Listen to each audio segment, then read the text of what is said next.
Hello. So as filmmakers, we've all had to deal with it. It's the middle of the day and you have to get some shots done outside. The sun is right overhead and it's one of the least cinematic shooting environments you can encounter. So what are you gonna do?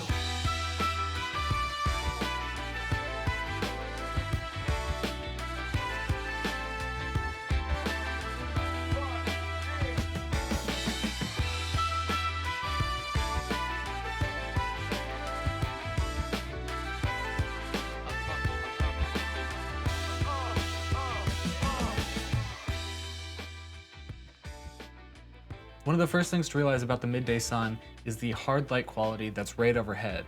This will lead to a look known as being too toppy. Toppy as a term really means that the light is focused on the top of the subject. It generally implies that it's too much on the top and it's just a very unflattering, unpleasant look. And it can also lead to things like under eye shadows, under chin shadows. Now, some beginners will think, well, camera sensors kind of like light, so shouldn't I put the subject in front of the light so that the sun is hitting the front of the subject? And really, the answer to that is no. Now, you'd think this would be okay, however, it really just ends up giving a super flat image that really isn't interesting or pleasant to look at. You have hard shadows, the face is completely washed with light, and it just doesn't end up looking pleasing at all. So, for the most part, you really want to put your subject between the light and the camera lens. So first we'll really be going over a run and gun DIY setup that makes the sun really work for you. And second, we'll check out a more professional setup where you can really dial in the settings, lighting, and have your subject move around a bit. So as we alluded to before, the first way to really improve your lighting outside is to spot where the sun is. What you want to do is position your subject between the sun and the camera. So even if the sun is pretty overhead, try to find a direction where the sun is slightly behind the subject. This will allow them to at least have a slight hair light. There are also apps that can help you track where the sun is during the day. I personally use the app called Sun Surveyor. It's $10 on iOS, and it's basically an augmented reality app that lets you kind of point your camera up at the sun and see the track that the sun is going to take when it sets. This allows you to really plan out your day and find better shots overall. And you can even jump ahead in the calendar so you can see the differences in where the sun will set based on the location, date, and time you shoot. So let's take a look at the DIY run and gun setup. As you can see, once we turn Colleen around, the sun is slightly behind her, which ends up giving her a nice hair light and a good starting point. You will notice, however, that her face is still underexposed for this.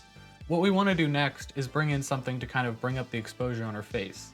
Now you can use lights, however, if you end up using lights to brighten up her face, it can often look pretty artificial. So make sure you're dialing in the light to the right color temperature and try to get it to have a downward direction, preferably on the opposite side of the sun. That way you have a nice contrast going across the face. However, it's really a personal preference. But in this example, we'll actually just be using a reflector, which ends up automatically matching the color temperature of the sun and gives us a nice soft key light that rolls across the face.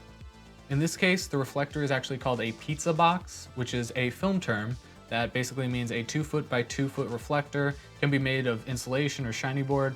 And basically, it's just a super cheap reflector that actually a ton of indie sets use. Now you can actually make one with shiny foam board insulation.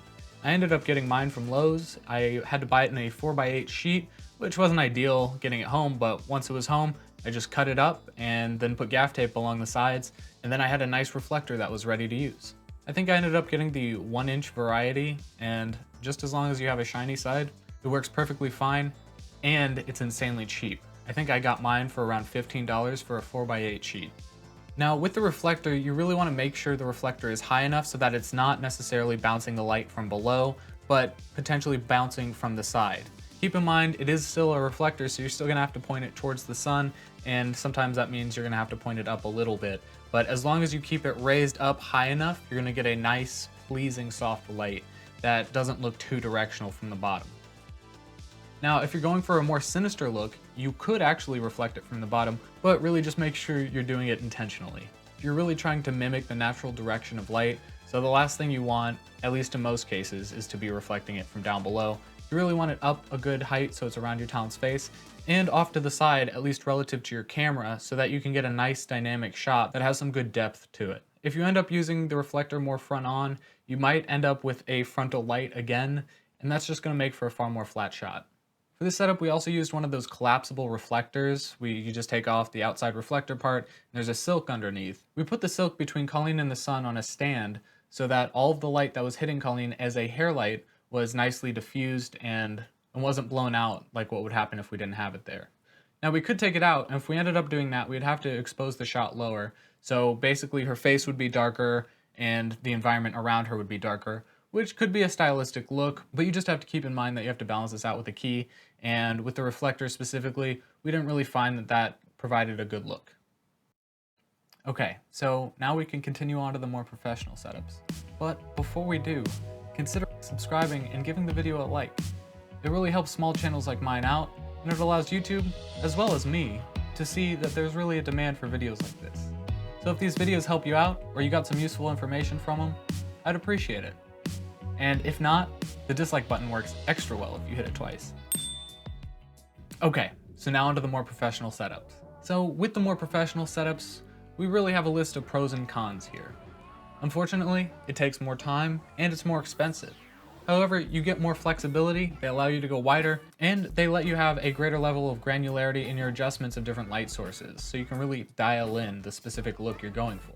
Not to mention, clients love a good professional setup. So let's take a look.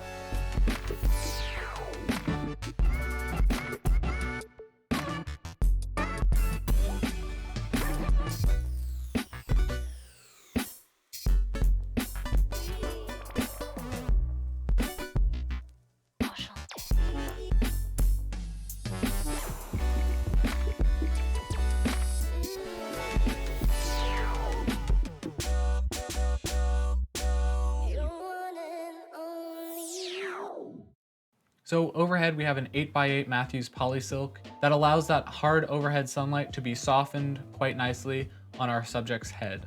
The reason we're using an 8x8 and not something smaller is so that we can have Colleen move around a bit and still get all of the benefits of the silk itself without her going out into the raw sunlight that's incredibly harsh. Off to the side, we're using a 40x40 reflector that's made of the same insulation material as the pizza box. However, we're not using the pizza box here just so that we can get a larger source so that it will project on a larger surface area without having any issues with her moving around. Once again, we have it off to the side acting as our key. That way we can get a nice dynamic feeling to the shot that still gives us the depth that we want.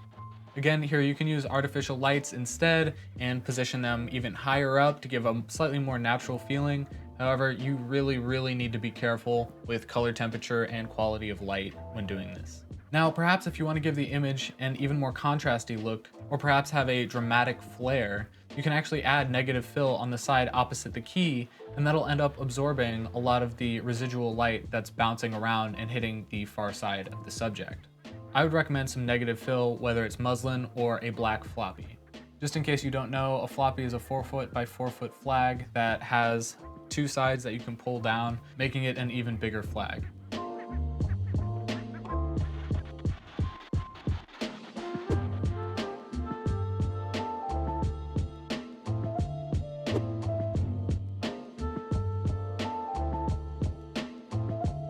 Now, here are some bonus tips that'll help you enhance the image just a little bit more, and they'll work for either setup. Now, as the sun starts to go behind your subject a little bit more, you're gonna have to worry about some lens flares. So you can of course use a matte box with the top flag and just move the flag around until you cut those lens flares down.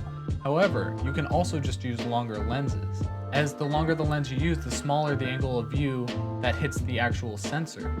So you can actually end up cutting out some of the lens flares by just using a longer lens. Now, this can definitely help when shooting a subject that's backlit by the sun. But, as always, it's a stylistic choice, so make it intentionally. So the next tip has to do with the huge amounts of light that you're dealing with in the middle of the day. Now, if you already know about ND filters, you can kind of skip this one, but for those of you who don't know, ND filters allow you to cut the light going into the camera sensor so you can keep the aperture wide open and keep those nice blurry backgrounds. I have a variable ND that we used on the BTS cam here, and they're actually internal in the Blackmagic 6K Pro, which is what we use to shoot that and this. I have a link to a good variable ND in the description if you're interested. And finally, I would actually recommend a polarizer as well. We didn't end up using one on this shoot, however, they can be really helpful in bringing saturation up in really bright parts of the image and cutting reflections as well. It's just another thing that can give your image a distinct look and help differentiate yourself as a filmmaker. As you can see, there are a ton of ways to handle midday outdoor shoots, so let me know, what are your ways of dealing with overhead toppy, kind of gross light? I'd love to have a conversation about it. Also, what is your favorite time of the day to shoot? I know I really like golden hour and almost prefer blue hour. It's kind of an underrated answer. If you enjoyed the video, a like is very much appreciated. It helps me out a ton. And if you want to see more like this, go ahead and click that subscribe button. It also helps me out a lot. I hope you learned something, and I'll see you in the next one. Bye guys.